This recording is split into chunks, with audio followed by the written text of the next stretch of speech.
Right, good afternoon. Welcome along. Let's just do a couple of checks before we get started. So, down at the bottom of your screens, there's a couple of icons, one of which you'll see is a hand, which is the hands up icon. Can I ask you if you can hear me, just to put your hand up, just to make sure everyone on the call can hear us? It's looking good. Okay. Yep. Excellent. And then the second question. If you can see my screen, if you can see the slide, just put your hand up as well. Excellent. Good stuff. Great. Right, let's get started. So, where do we start? It's a great time to be a leader. It's actually a great time, I think, to be a business owner. The opportunity to shine is now. As we've gone through the crisis, we're starting to see a relaxation of the rules. There's a load of things going on in the marketplaces. Opportunities are being thrown up in our markets that allows us to reshape our business. We can move into spaces vacated by other vendors. We can form alliances with other businesses. We've got the opportunities around mergers and acquisitions, and we can reshape our business and delivery model in light of what's going on around us. We need to think, we need to have a vision as to what's going on and keep an eye on how the market is changing. And as from a leadership point of view, we need to be seen to lead both with our teams, but also in the marketplace. Be the one that's seen to be driving the market forward and positioning yourself in the market. In effect, you need to be able to pivot daily as things change. So just before we go any further, what are your feelings about the marketplace right now? If you go down to the QA box on the bottom bar, just type in what you're feeling as a business owner right now. Let's see what responses we get. Let's give you a moment while you all type away. Nervous, yep.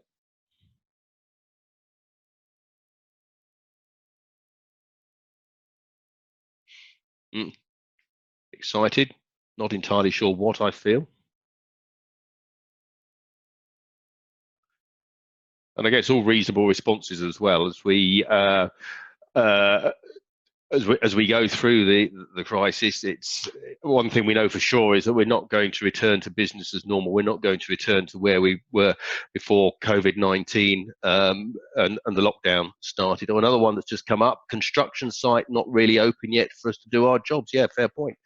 I can see that being a big issue. I do know that there's, from what I'm hearing in the news, there's some activity around opening building sites again. But obviously, I bet that varies quite dramatically from business to business. So we know we won't be returning to business as it was before the COVID-19 lockdown. But I think we've effectively broken the back of remote working. Businesses have got the technology working, and actually, more importantly, they've sorted out the social aspects of working remotely. They've started to implement things like daily huddles, so everybody talks to each other. I think the whole leadership thing is becoming more defined. Basically, businesses are adapting. And the other thing, of course, is that a lot of businesses that were maybe traditionally shop-based businesses or showroom-based businesses have become more web-based as to keep the business coming in. And obviously, once they've gone through the effort of getting themselves to setting up the web-based shop, obviously that's going to be something they're probably going to continue going into the future. So let me just introduce myself before we move on. My name is Rupert Turton. I'm the Managing Director for Action Coach in Oakham. I've got a background historically in medium-sized businesses and corporates, and I've led numerous teams remotely, often with the members of the teams being in other countries as well. And I suppose what's one of the key factors of the teams I've worked, my background's been very much in IT and IT infrastructure, but I usually can't do the work that I've got my team doing. I can't do IT design. I'm definitely not a lawyer or an accountant, and I'm not an HR expert. So I'm very dependent on the team to do the work, and I have to obviously then put the emphasis on me to be a good leader with the teams that I'm working with. Let's talk a little bit about motivation. Frederick Hetzberg did some studies on people and human behavior in the workplace. And one of his conclusions was actually that you cannot motivate someone else. That really is a personal choice as to whether they're motivated to do something or not. People have to decide for themselves. But what Fredericks did find was that there were 5 big motivators at work. The first of those being achievement, looking to achieve something through work, something significant. Second one was autonomy. In other words, not being supervised, consistent supervision from above, being left to get on and resolve the problem, make the change in the business on their own. Career progression obviously was key in there. Satisfaction, job satisfaction, enjoying the work they do, looking forward to doing the work they do. And then status, actually, some people are really motivated by their job title, whether that's a manager, director, VP, CEO. So it varies from person to person. Different people are motivated by different things. But actually, what he also found was that the first 3, achievement, autonomy, and progression, they tended to be motivations associated with people who were leaders. Satisfaction and status tended to be more associated with people who were followers. They wanted someone else to do the leading. And I think at this point, as business owners, we've really got to pull on that leadership quality, on the motivations of achievement, autonomy, progression, because that's what's going to help us drive our business forwards over the next few months. Okay, this is from a book by Jim Collins called Good to Great. Actually, just a quick show of hands if you've read Good to Great. Have you read the book?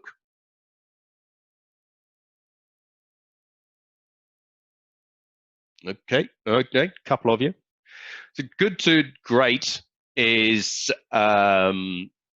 it's researched, I think it was 11 different companies in the US. All of them were chosen from actually, they started with a massive pool and only whittled it down to those 11 for the book in the end, or for the research in the end. They were all businesses that had been performing below the market average for their industry sector for 10 years. And then suddenly they started to perform above the market. In fact, 3 times the American stock market. Their results were 3 times better than equivalent businesses in their segment, like on the American stock market. And they did that for a further 15 years. And so one of the things that Jim and his team identified was what they called the level 5 executive, the level 5 leader of a business. And the level 5 leaders were differentiated by being very humble in their approach. They were the sort of people who would thank their team and their good luck in the marketplace, as opposed to standing up and being very brash and vocal about their achievements and the significance they had in driving that business forward.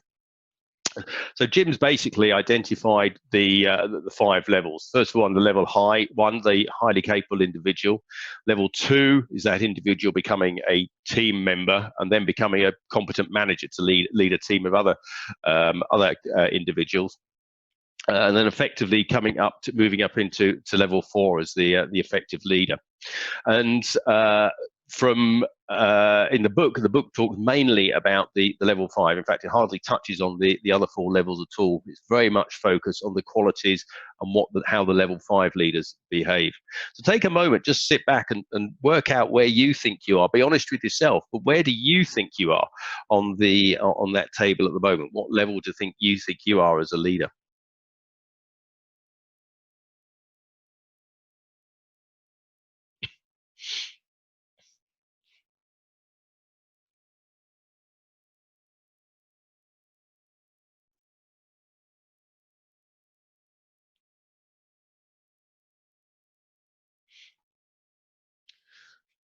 So what we're going to discuss today is how leadership is different. How do we lead differently? Leading remotely requires you as a leader to lead very differently to the way you would have done when everybody was in the same office. So we're going to spend the next 45 minutes or so working our way through leadership in the virtual environment. We're going to talk about the influence you need in the command. We're going to talk about the 3O models, which is from a book by Kevin Enkenberry and Wayne Turmel called The Long Distance Leader. We're going to talk a little bit about the remote leadership model, the technology and the tools, and also just touch on the servant leadership mindset as well. So the first point to make is it's still leadership. Regardless of whether you're in the same building as everybody, you're working in the same location, or whether you're working remotely, leadership is still leadership. Don't let location or distance from each other distract you from the fundamentals of leading people. Leadership still has to be very strong and very clear. And there's 4 common questions that leaders ask themselves when they're working remotely. The first of those being, how do we know people are really working? Second is, are people getting enough social interaction? Are we getting good enough feedback to consider options within the business? And can we be as effective as when we were co-located? So if you recognize any of those, just flick the hands up. Let's just see how that resonates with those of you on the call. Okay, yes, quite a few, actually, probably all of you. Okay. So leading differently requires teams. We have teams working in different locations. You've got some people working in their spare room, you've got them working in their kitchen. They are physically separated, can't see each other, and it has 2 major drawbacks. The first of all is that communication has changed. And communication has changed in that when you're talking to somebody face to face, you can see the way that person is reacting. You can see the expression on the face and their body language. You can see how they're receiving the message, and actually you'll adjust your messaging to compensate for the way that the message is being received. And secondly, as leaders, which, let's face it, can be a fairly isolated role at the best of times, it's no longer simply an emotional separation. It's actually become a physical separation from the people that we're leading as well. But the act of leadership itself hasn't changed. We're doing the same things, but in a different way, and of course using different tools to do it. So being seen is critical in leadership. The leadership itself suffers more in remote settings because we don't have those interpersonal communications. As I said, we don't have the face-to-face feedback. We don't have the non-verbal feedback. And so we've got to make sure that the message is received in the correct way. And some of the tools aren't as good at communicating that as others. So good and bad communication, email and text is just so dangerous. If I don't know, what's a great example? So you send a text to one of your team asking if they've completed the report next, because texting it's hard work. People of my age, it's very difficult to text with one thumb, although you watch the teenagers, they're really on it. But that can sound really aggressive to somebody, particularly if somebody's mindset is in that very defensive mode. So you've got to think very carefully before you communicate with people.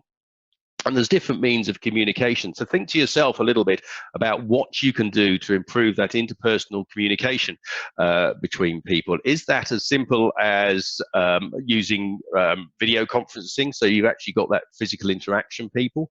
Obviously, you can pick things up from the way people are talking and the language that they're using. And also just look at the way you using words when you write an email or write a text. Make sure it's very positive language. And don't forget, the human brain doesn't really register the word not. So if you say that is not a good thing, all people are going to pick up is it's a good thing. If you say that's not bad, all people really register is it's bad. So think very careful about the language that you're using when you're communicating with people as well.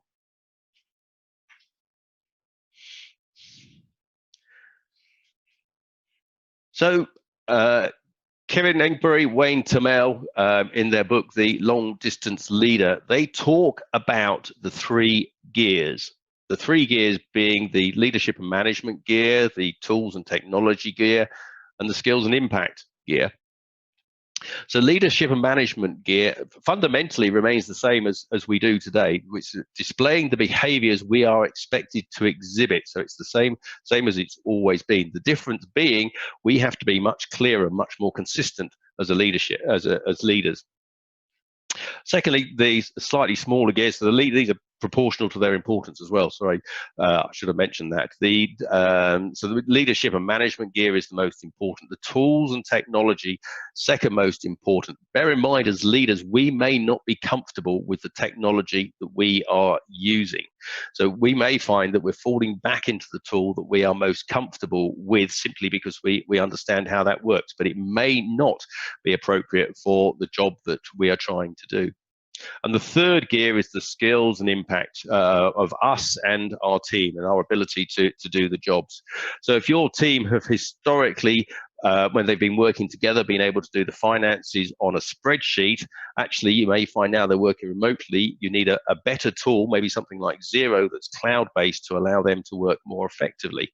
Or if your sales process has historically been very paper-based, maybe now is the time to start looking at a cloud-based solution such as Salesforce or HubSpot to take on that role of CRM and move to a solution that's visible to everybody in the organization. And then designers, I mean, they CAD designs to do design and other design products. Maybe this is the time they should just move to a cloud-based version as well.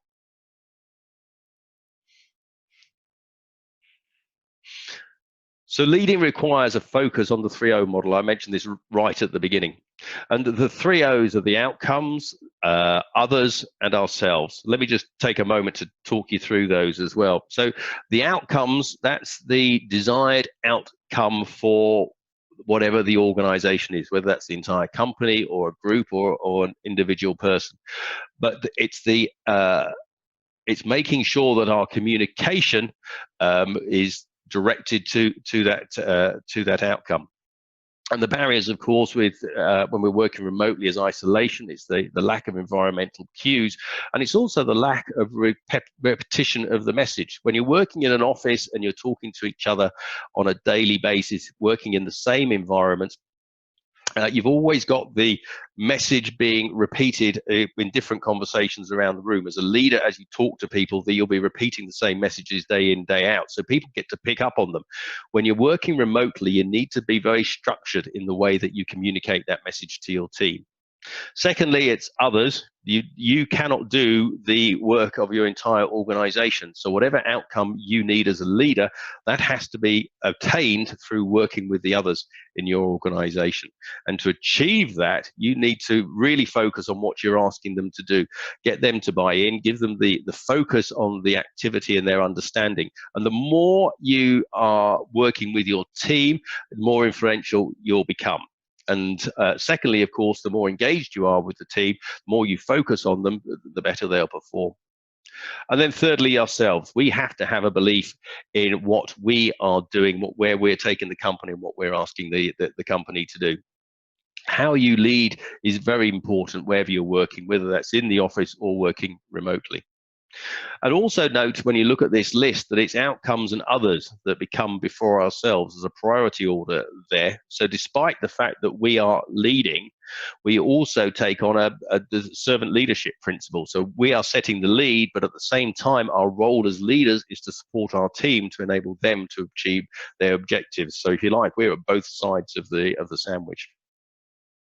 So when you think about the outcomes that you want to achieve every week, every day, when you walk into any meeting, give some thought as to what you're looking to achieve and structure your communication during the meeting, during the day, during the week to head towards that outcome. And secondly, of course, when you're working with the other people in the team, make sure you include everybody. Make sure you've got a common goal. You've defined the culture within your organization. So, I mean, if you're working in the office, it may be as simple as a culture of honest communication and also clearing up the kitchen area after you make a cup of coffee. When you're working remotely, you might need to change that a little bit. Maybe something along the lines of before you phone somebody to ask a question, maybe just drop them a quick text message just to make sure they're available and not in the middle of something, so you're not interrupting something they're concentrating on at the time. Things that obviously, if you're in the office, you can see if somebody's head down working or not, or whether they look like they'll be available to answer your question. And also, when you include others, you've also got to have an appetite for risk, whether obviously controlled risk, but actually if you don't take a few risks in the way you do business, you're possibly missing the opportunity to improve the way you operate as well. I was lucky enough, Miles Downey, who's one of Europe's foremost business coaches, his job, he coaches senior executives and leadership teams and develops coaching skills in line managers and actually other professional coaches as well. Miles presented to Action Coach in the UK last Thursday, and one of the things he was talking about was the enabling leader. So the enabling leader, Miles presents this as three overlapping circles.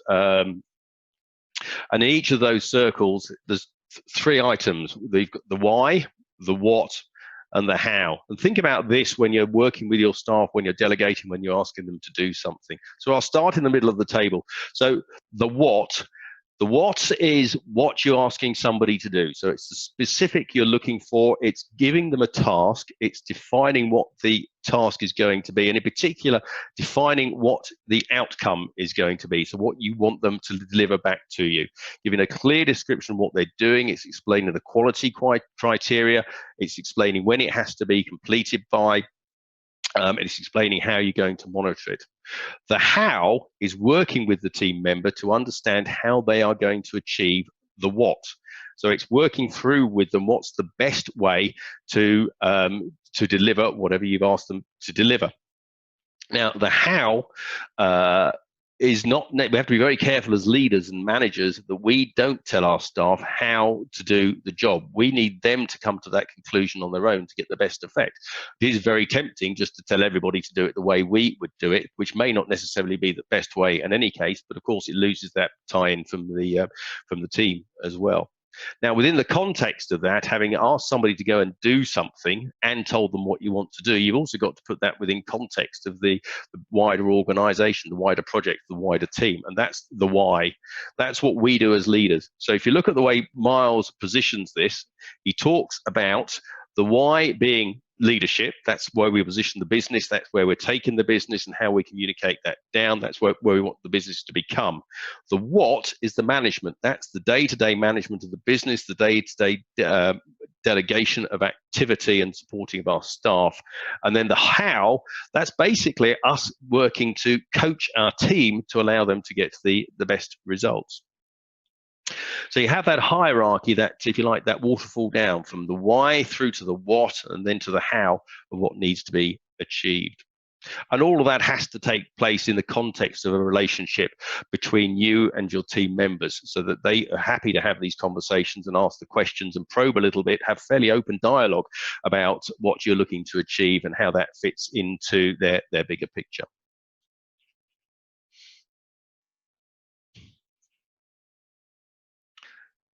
So also remember that there's really three levels that you're looking to achieve. And remember also that working on an island can be, working remotely can be like living on an island. There's a lot less interaction between you and the other team members. There's less of a sense of belonging for your staff as that bigger team. It's very easy for them to lose sight of the big picture and their role within it. So you need to start to take steps to bridge that gap.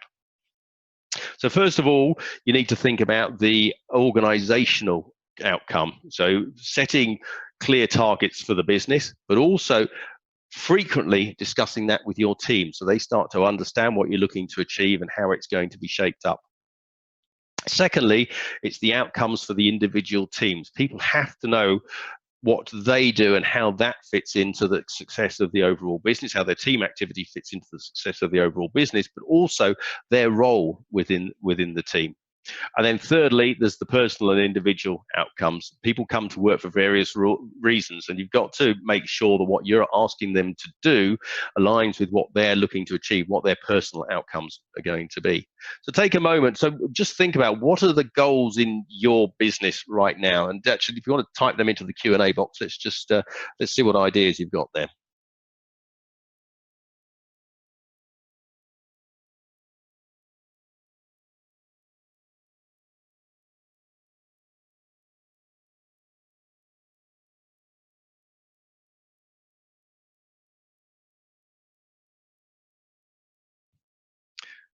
That came up fairly quickly, so have to get through COVID-19, which I understand.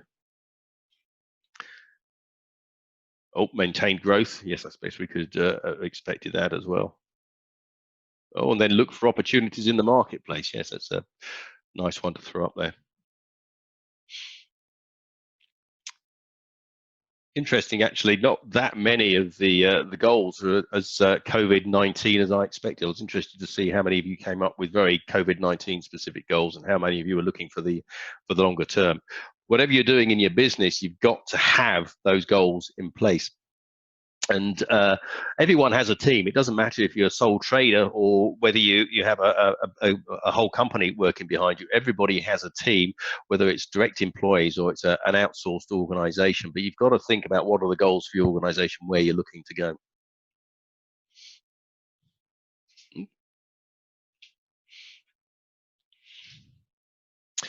I know it's really obvious, but how many of you actually achieve the goals you set yourselves? You just pop your hands up if you always achieve the goals you set yourself.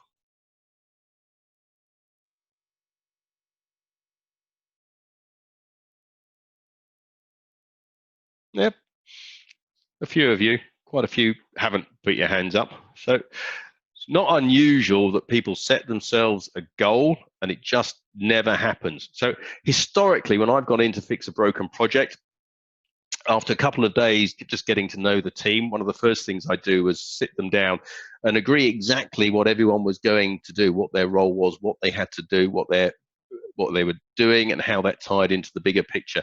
I'd also make it very clear to them that I was going to hold them to account to make sure they completed it. Then the second thing I do is once they I accept that, so I make it very clear. And then secondly, when we got to delivery, I make it very clear that I would not accept missed goals. And I've had teams working all night because they committed to a delivery date and missed it. And actually, it was usually one or two people who hadn't delivered. So peer pressure plays a really big part in keeping the team together here. And in my experience with a broken project, it was usually because the team were out of the habit of achieving their goals, and you had to get them back into the habit of setting the goals and achieving them, or they would just drift aimlessly if they weren't in the habit of doing that. And setting the goals, they need to be, I'm sure you've heard the term before, SMART, very specific, measurable, achievable, results orientated, and time bound. Need to talk about things like the quality components of the work. How does time factor into success? Inevitably, when you're setting a goal, it's usually got something else that is dependent on that being completed. And also, of course, the quality measure that's got to sit into that. The other thing I've found is actually you need to, although you may have a big goal for 2-3 years out, you need to break that down into smaller chunks. Break that down into annual goals, into quarterly goals, and then into monthly and even weekly goals. It's like looking up a cliff. When you're standing at the bottom of a cliff, working out how you're going to climb to the top. When you first look up, it's, oh, I'm never going to do that. It's impossible. And then you stand back a little bit and you start to see the handholds and the footholds, and you start to see the route that you're going to take up the cliff. Where there's a ledge, you can stop and catch your breath. Where the next handhold's going to be, and it all starts to come together. And you start to break it down into those little chunks, and suddenly what looked like it being impossible suddenly becomes quite achievable. And it's exactly the same with setting goals. If you set the goal too big and too far out, it's very hard to perceive of how you're ever going to get there. So you need to break it down into smaller chunks along the way.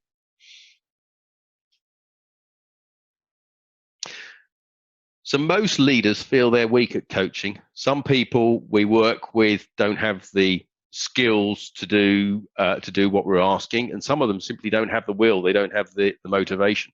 So as leaders, we have to work with them. First of all, we have to coach and mentor them to build the skills up to enable them to complete the task. And secondly, we have to support them, to work with them to get them motivated. And this, of course, is all made more complex by communicating through technology, which creates mental and social obstacles that just don't exist when we're dealing with people directly. And also sometimes be aware that sometimes you would just simply have to tell people to do something. You're not going to be able to get them motivated to do it. It simply becomes a fact of doing it and go and get on with it. However, I would add the warning to that requires a far higher level of supervision, which is really quite difficult to do when you're working remotely. So every communication you had needs to be very conscientious, and it needs to be a two-way conversation.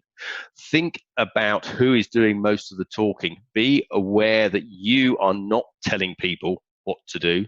Simply ask a question and listen to what they have to say, then just shut up. And then after coaching them, think about, after coaching them, make sure they've got the message, confirm the message, go back to them a couple of days later and just follow up with them to see how successfully they understood what you were doing. And then, as with, actually, it's similar to training a dog, isn't it? Whenever they do something right, catch them doing something right, praise good behavior, great results, and if possible, reward them in some ways. I used to be famous for handing out bottles of wine and whiskey when I was project managing to people who'd gone the extra mile to deliver something or done a particularly good job, just so it was recognized that they'd done it, and just to build that self-esteem. And also think about the way you communicate with others as well. All of you presumably have heard about the golden rule for communication. Treat others as you wish to be treated yourselves. I would suggest we should be replacing that with the platinum rule. So the platinum rule says communicate with others in the way they would like to be communicated with. So work with them to understand what's the communication method that works best for them. How would they like to be managed? How would they like to be led? And do that by having the conversation with them. Ask them what you can do to help them be successful. Tell them you want to support them and help them stay on track with the project. And ask them how often they'd like to catch up, how often they'd like to have a one-to-one chat with you. And use leading questions as well. Don't tell them. There's a real danger of going in with a leading question and giving them the answer that you want to hear. Go in with non-leading questions where you don't know what the answer is. Once you've asked the question, once again, just shut up and listen to what they have to say, but then of course act on it. Now, within Action Coach, we use DISC assessments to identify how a team is going to work together, and also actually to find challenges in the way that they're going to work as well. So there's obviously, you're going to get personality differences in any organization, and you can tell to a degree by the personality type how a team are going to work and where they're going to clash. Similar assessments, DISC is only one of multiple tools. There's Myers-Briggs, there's Insight, there's Strength Finder, there's a whole plethora of tools that perform similar roles, but give you a good indication of how your team is working. And anytime you need to change something in your organization, just have a look at this. This is basically five items that equate to the equation for change. If you've got all five of them, you'll make the change in your organization. If you don't, you're going to probably result in confusion, anxiety, maybe a very gradual change, frustration, or simply a false start that goes nowhere. So think about the vision you have for the organization, where you're taking it, what you're looking to achieve, what the end result of the change is going to be. Think about the skills that are needed to enact that change. What's the incentive to the team members to complete successfully? And it may not just be monetary. Some team members, just the recognition, the sense of achievement is the incentive that they need. Also, of course, you've got to make sure you have the right resources in place to successfully achieve the change you're making. And fundamental to it all, don't just start work and hope it's going to come to fruition. You've got to have an action plan in place. If you have all five of those elements in place, that change is going to happen. If you don't, if there's a hole in that list, you're going to unlikely to successfully make the change.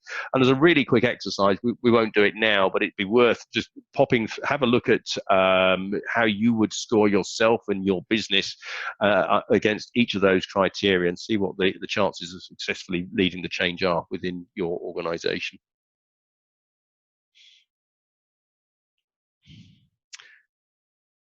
So leading successfully requires you to understand what your people are thinking, not just simply look at what they're doing. And from a leader's perspective, that means two things. First of all, we need to see, and secondly, we need to be seen. So the C, let's just talk about that for a second. C is how you get an understanding of what is going on in your own organization. It's how you are gathering the information to see what's happening.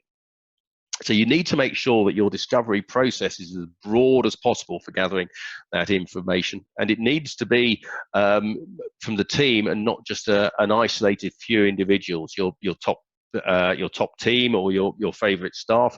You need to make sure you've asked as many people in the team as you can. You need to look outside for other resources that will give you a clue as well. Really to make sure you get a complete view of the landscape. And secondly, be seen.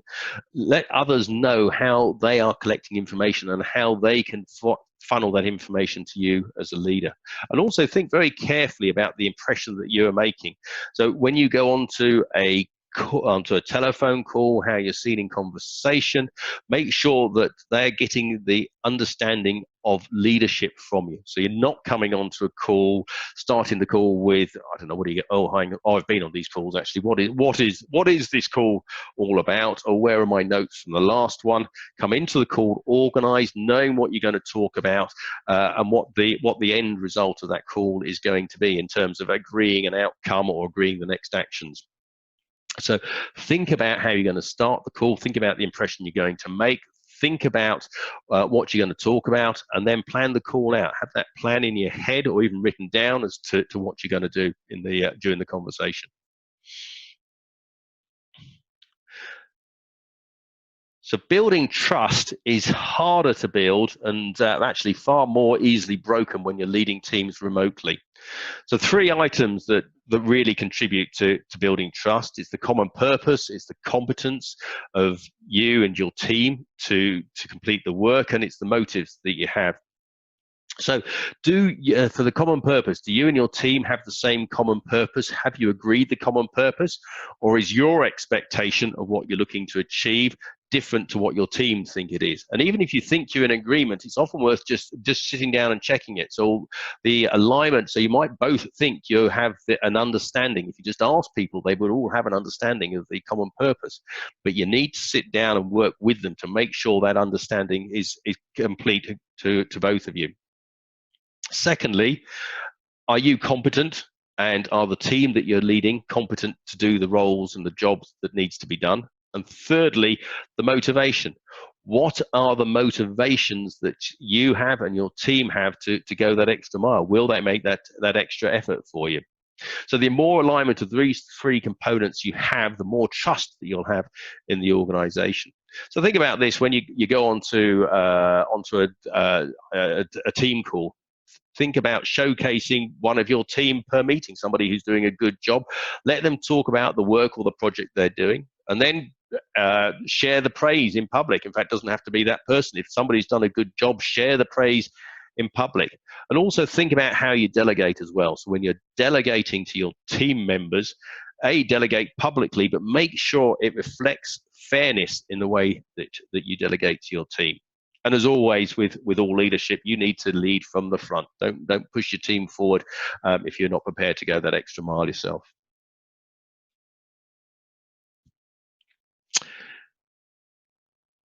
So the tools capability, so the middle cog of the 3 gears, the tools capability and its effectiveness in what you're trying to achieve. So first of all, identify the leadership results that you're trying to achieve, and then think about the communication tool you need to achieve those results.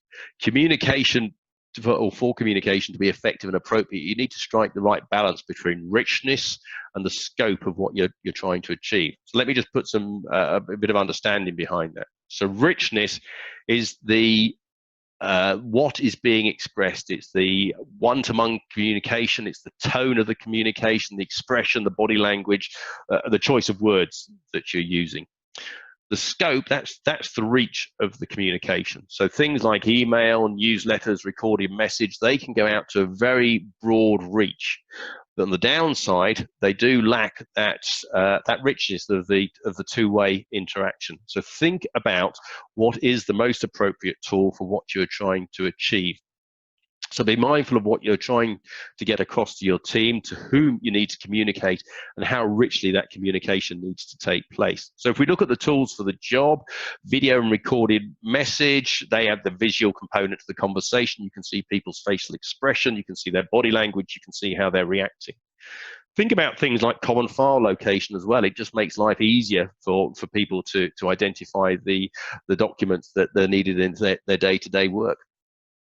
Use of email, best used for broad reach and recorded information. So maybe have the discussion as a video conference or a telephone call, and use email to record the outcome of that conversation.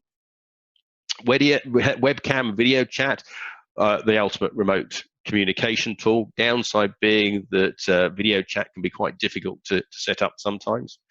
Texting, quite effective for more timely and urgent communications. Very difficult to put very much information into text type messages. And telephone and conference calls, I mean, don't underestimate the importance of them. They're less effective options for one-to-one or group communication, as there's less non-verbal cues and feedback, but particularly when you're working with people that you're talking to regularly through other media, telephone calls are a great way of getting short communications, quick context. So just raise your hand if you're using one of these technologies right now, or more than one of these technologies in your business.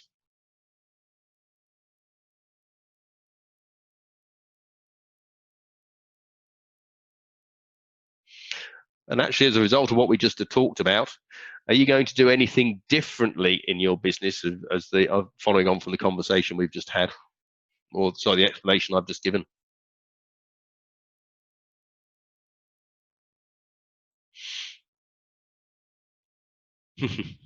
Yeah, more careful use of email. Yes, interesting.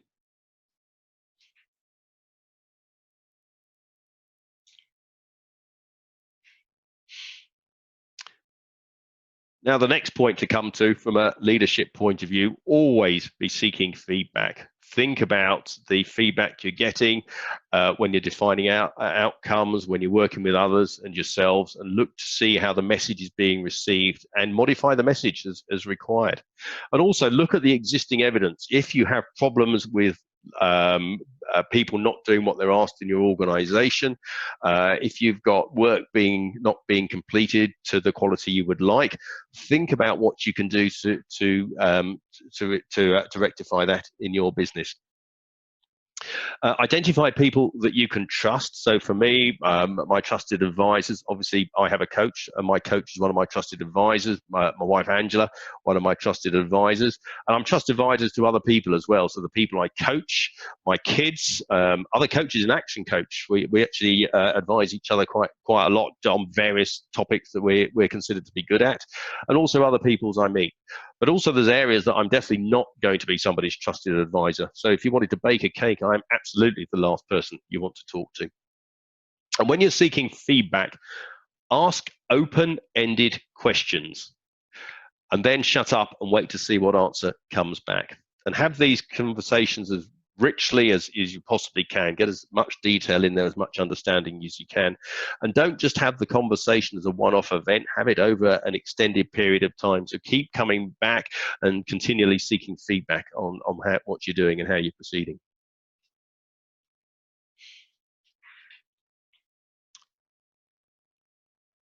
So think a little bit as well about your beliefs and your self-talk, the conversations that you're having in your head. So your beliefs really do define how you're going to lead an organization. What you believe, what your values are, really drive the way that you're going to lead the organization. And to a degree, is probably those beliefs and values that you're going to be looking to a lesser or greater extent in your team as well.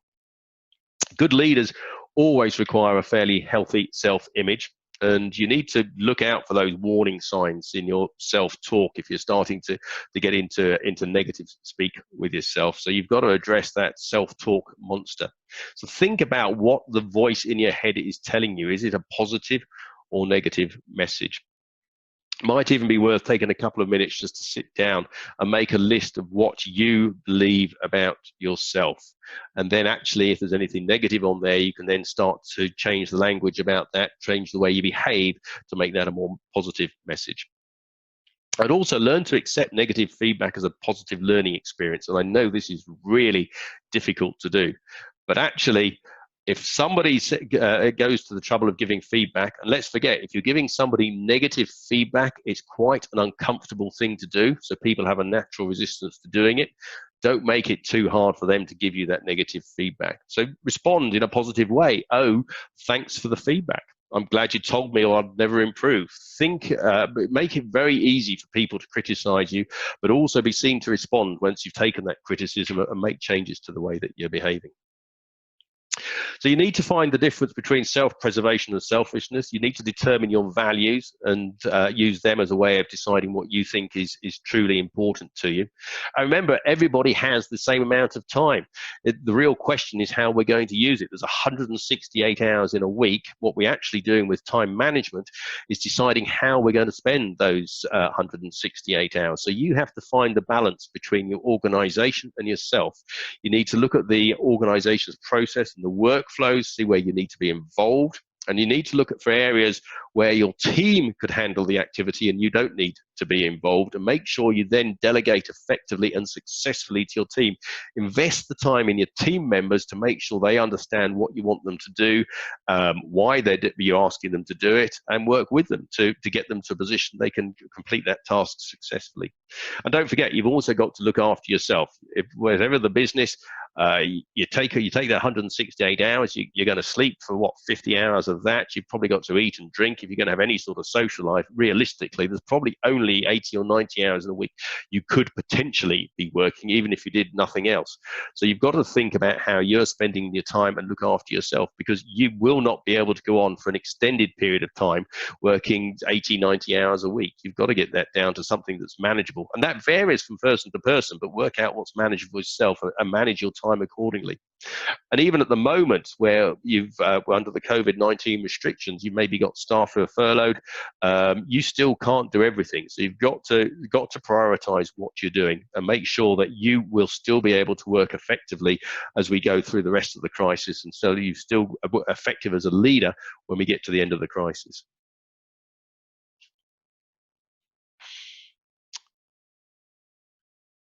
So just take a moment, just maybe jot down on a piece of paper in front of you, what type of organization do you want to be?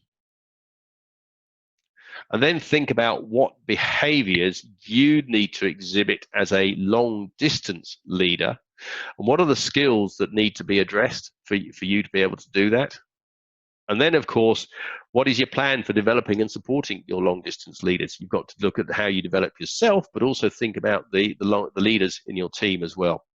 And how will the organization then support those remote team members? So is that in terms of the resource they need? Is that particular training they need? And don't forget, the focus on training and learning is not simply about classroom training. It's got to be connected to the work they do.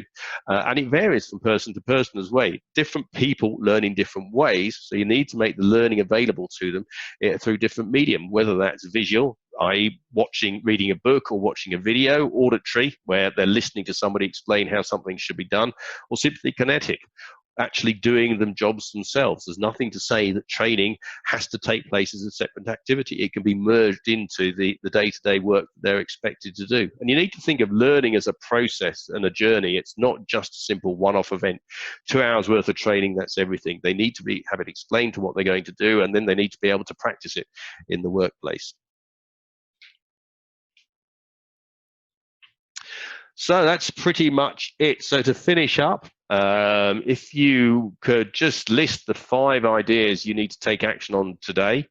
And actually, yeah, those of you that are brave enough, if you can want to type one of those into the Q&A box, let's see what people are coming back with. I'll open up for questions and answers in a couple of minutes, and also talk to you about how we can follow up with you after this event as well, and get you into action.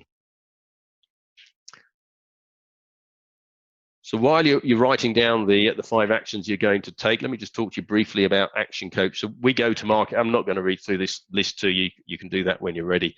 But we have multiple routes to support people and support businesses in the local businesses in the area. Workshops and webinars we're doing for free. We've always done those for free. At the moment, we're giving away clarity sessions. So we've made 5 coaching slots a week available to to any local business that would benefit from it for free of charge, just to help them survive the COVID-19 crisis. A lot of businesses we're seeing are sort of in a state of almost panic. It's like a rabbit in the headlights, not quite sure which way to go next. So we can help you work your way through that. Coffee Club, I'll mention this quickly. Coffee Club, normally we do it in a coffee shop. For obviously COVID-19 has put paid to that. So we are going to try doing a virtual coffee club online from the 26th of May. It runs for 2 hours from 9:30 in the morning. It will be a combination of education, and we'll run to a curriculum based very much around sole traders and group coaching. We've also got Growth Club, which normally we run in a room. We go down to, typically we have 6 or 7 coaches combined together to do Growth Club, which is basically the 90-day planning activity for your business, getting you out of the business for a day to sit down and think about what you need to achieve in the next quarter inside your business. Now, obviously, we can't take everyone off site to do that now, so we're having to do that online. But the general principles are the same. We did one 6 weeks ago, and the next one is due on the 29th of May. And then Mentor Club and individual team coaching. I suppose you read the list for yourself as we go through this. So before we go to the final close, are there any questions? If you've got a question, do you want to type it into the Q&A, and let's see if there's anything we can answer here.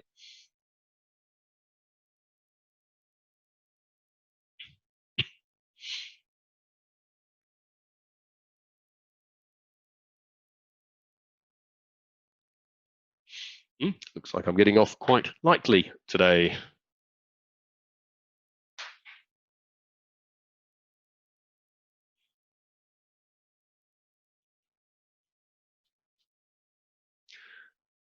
So, time to take action, I guess. If a few things that we're offering. So the 2-hour strategy session, simply for attending, we'll offer that to all of you on the call. As I said, we're also doing the gifted coaching at the moment, which we'll do as a 30-minute call, either a virtual call or a telephone call. Or you can book into the end of lockdown masterclass that we're running tomorrow afternoon. We've got a number of experts coming onto the call tomorrow just to help prepare you for the end of lockdown, starting at 2 o'clock. We've got people talking about finance. We've got someone talking about staffing and the HR issues resulting from people coming back from furlough. Health and safety, which is obviously going to be a big area with businesses reopening now, and the increased need for social distancing and hygiene, and of course technology and how that can help you in your business.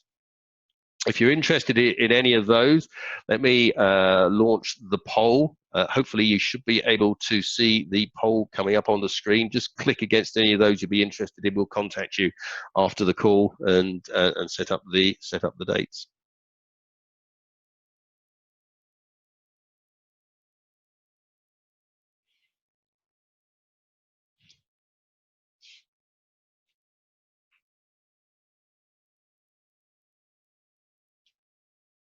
So that's it. I hope that's been helpful to you. We covered an awful lot of stuff today. I'm hoping it all made sense to you. As leaders, we've got to remember to lead effectively no matter where our staff are working. A lot of what we talked about is based on the book Long Distance Leader by Kevin Aikenberry, Wayne Turnell. It's probably worth a read if you get the chance. And then just to let you know, we will email you after the session today just to get your feedback. All feedback is great from our perspective. It helps us improve these sessions, get them more relevant, and make them more interactive, hopefully keep you more engaged. And if you'd like to contact us afterwards, please catch us at on the email address, or on the email address or the phone numbers below. My name is Rupert Turton. It's been great having you all along today. Hopefully talk to you all in the future, and good luck over the next few weeks. Take care.